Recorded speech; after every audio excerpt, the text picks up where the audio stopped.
जब मैं था तब हरि नहीं, जब हरि तब मैं नहीं, प्रेम गली अति सांकरिता में दोनों ना समाये। ये जो प्रेम गली है ना, ये बहुत सांकरी है, इसमें दो चीजें समा नहीं सकती। इसमें केवल एक ही चीज समा सकती है, केवल एक। और मैं का अर्थ क्या है?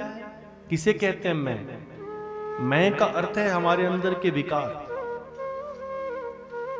हमारे अंदर की जो भ्रांतियां हैं, हमारे अंदर की जो मिथ्या व्यभिचार है, आहार विहार है, मिथ्या आहार विहार, जो हमारे लिए नहीं बना है, चाहे वो शरीर के लिए, चाहे वो इंद्रियों के लिए, जो हमारे लिए नहीं बना है, हमने उसे प्रयोग नहीं करना है, हमने उसे प्रयोग करना। हमारे लिए बना क्या है?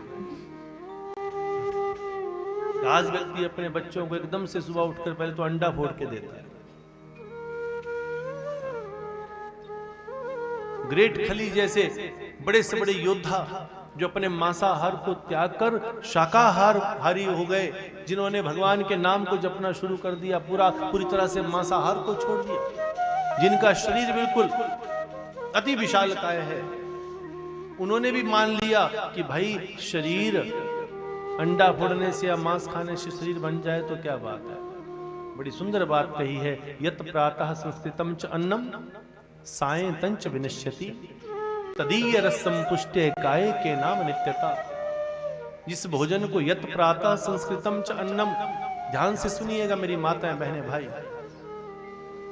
कथा में तो 2 मिनट के लिए भी आए हो तो वो जिंदगी बदल देता है, याद रखना।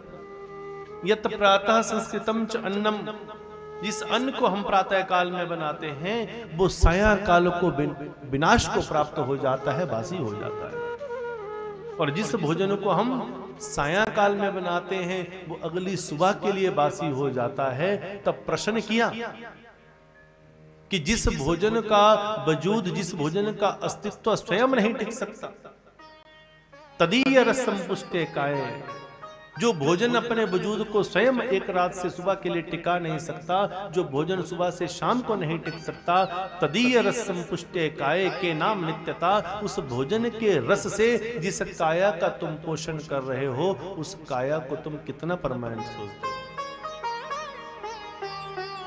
कभी मांस रस लेते हो, कभी अंडा लेते हो, कभी ये लेते हो, अपने शरीर को सुंदर बनाने के लिए दूसरे जीवों को हम काटते हैं, खाते हैं। नहीं,